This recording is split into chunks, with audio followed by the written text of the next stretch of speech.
You know there's a zone around the White House where no aircraft is allowed to fly. It's called a P-56 restricted area, covers most of central Washington, D.C. Any plane that enters without authorization gets intercepted by fighter jets within minutes. Now scale that up. When the Iran conflict broke out in early 2026, the entire Persian Gulf region became a no-fly zone almost overnight. Hundreds of commercial flights that normally cross through Iranian, Iraqi, and Gulf airspace had to reroute, some adding hours to their trips. And it's not just wars. North Korean airspace has been restricted to Western airlines for decades. Russian airspace is shut to Western airlines since 2022. Chinese military exercises block huge chunks of sky with almost no notice. Even a volcanic eruption can close an entire continent's airspace overnight. Flights don't fly straight. They never have. And the reasons go way deeper than most people think. So the first thing you need to know is that the flat maps we all grew up with are lying to you. Not on purpose, but they are. You can't perfectly flatten a sphere without distorting something. The Mercator projection, the map most people grew up with, keeps shapes looking right, but massively warps size and distance. Greenland looks the same size as Africa on it. Africa is 14 times bigger. And that same distortion messes with how you see flight paths. Take New York to Tokyo. If you tried to fly a constant heading due west on a flat map, you'd cover almost 8,000 miles crossing the Pacific. But if you stretch a string between New York and Tokyo on an actual globe, the shortest path goes north, up over Canada, across Alaska, and down through the North Pacific. About 6,700 miles. Over 1,000 miles shorter, and that's the route airlines actually fly. Your plane isn't going the wrong way, it's going the short way. The map just, makes it look weird. So if the Great Circle is the shortest path, why doesn't every flight just follow it exactly? Wind. At cruising altitude, about 35,000 feet, there are rivers of air called jet streams moving across the planet at up to 200 miles per hour. The most important one for aviation is the polar jet stream, which flows west to east across the North Atlantic and North Pacific. And airlines use it, aggressively. An eastbound flight from New York to London will deliberately route into the jet stream to pick up a 200 mile per hour tailwind. That can cut 45 minutes to an hour off the flight time. A westbound flight from London to New York will route away from the jet stream to avoid a 200 mile per hour headwind. That's why your flight to Europe takes 6.5 hours, but the same flight back takes 8. And the jet stream moves every day.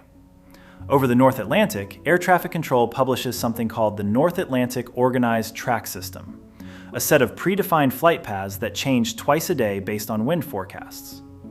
Eastbound tracks are published for overnight flights, westbound tracks for daytime flights. Every single day, the routes between the US and Europe are different. Your flight to London today follows a different path than the same flight yesterday, and tomorrow it'll be different again. So we started with those weird-looking routes in the intro. Now let's talk about what they actually cost. When Russia closed its airspace to 36 countries in February 2022, it didn't just add 3 hours to some flights. It added billions in costs across the airline industry. Every rerouted flight burns more fuel. Longer flights mean more crew hours, which means hitting duty time limits, which sometimes means adding a fuel stop or carrying relief crews. Some routes that used to be non-stop, like Helsinki to Tokyo, suddenly needed to be restructured entirely. Finnair got hit the worst. Their entire competitive advantage was geography. Helsinki is the closest major European hub to East Asia. Before 2022, Finnair was the fastest way to get from Europe to Japan, Korea, or China. That was their pitch. That was their brand. When Russian airspace closed, Finnair's Asia flights went from 9 hours to 13. The shortcut that built their business just disappeared. They had to restructure their whole network. And there's a layer to this that most people don't think about: money. Countries charge airlines overflight fees for passing through their airspace. You're paying rent on the sky above every country you cross. So when flights get rerouted around Russia, they don't just fly through empty space. They fly through Turkey, Kazakhstan, Uzbekistan, India, and each one charges fees. Some airlines actually choose longer routes specifically to avoid countries with expensive overflight charges. The cheapest path and the shortest path aren't always the same. And sometimes it's not even a government that shuts you out. In February 2022, just days before Russia's full-scale invasion of Ukraine, global aviation insurance companies gave airlines 48 hours notice that they were pulling all coverage for flights through Ukrainian airspace. Didn't matter that the Ukrainian government was trying to keep the airspace open. No insurance meant lessors started recalling planes mid-flight. One Ukrainian low-cost carrier had a 737 flying from Portugal to Kiev get diverted to Moldova because the leasing company pulled the plug while it was still in the air. No insurance, no flight. Doesn't matter what the government says. You're 35,000 feet in the air, flying from Philadelphia to Porto, and your plane just connected to the internet at speeds that feel like you never left your living room. That's the promise American Airlines just made to over 500 of its planes. Starting in Q1 2027, they're rolling out Starlink, already adopted by United, Southwest, Alaska, and a dozen international carriers. Flying an Airbus narrowbody? You're getting it. Flying a Boeing? Still waiting, for now at least. This isn't just an amenity upgrade. It's a loyalty play, a competitive arms race, and a preview of what flying looks like for the next decade. But depending on where you get your news, you'll read very different takes on what it actually means. That's exactly why I use Ground News. Ground News is tracking this story across over 65 sources, 92% rated highly factual, with a clear majority from center outlets, and 1 in 5 coming from fully independent publishers with no corporate ownership pulling the strings. What's interesting, left and right are in rare agreement here. Everyone's framing this as a win for passengers. Better Wi-Fi, faster speeds, more competition. It's hard to spin that negatively. Except TechCrunch. They're not focused on the passenger experience at all. They're looking at what this means for SpaceX, which is weeks away from what could be one of the biggest IPOs in years. It's a completely different angle on who really benefits, and is the kind of context you miss when you only read one source. My favorite feature is called Blind Spot. It flags stories one side of the media is covering heavily that the other side is barely touching. Like this story about budget carriers Allegiant and Sun Country merging, which is almost entirely a blind spot for the right. I love that Ground News helps you see the full picture and break out of your echo chamber.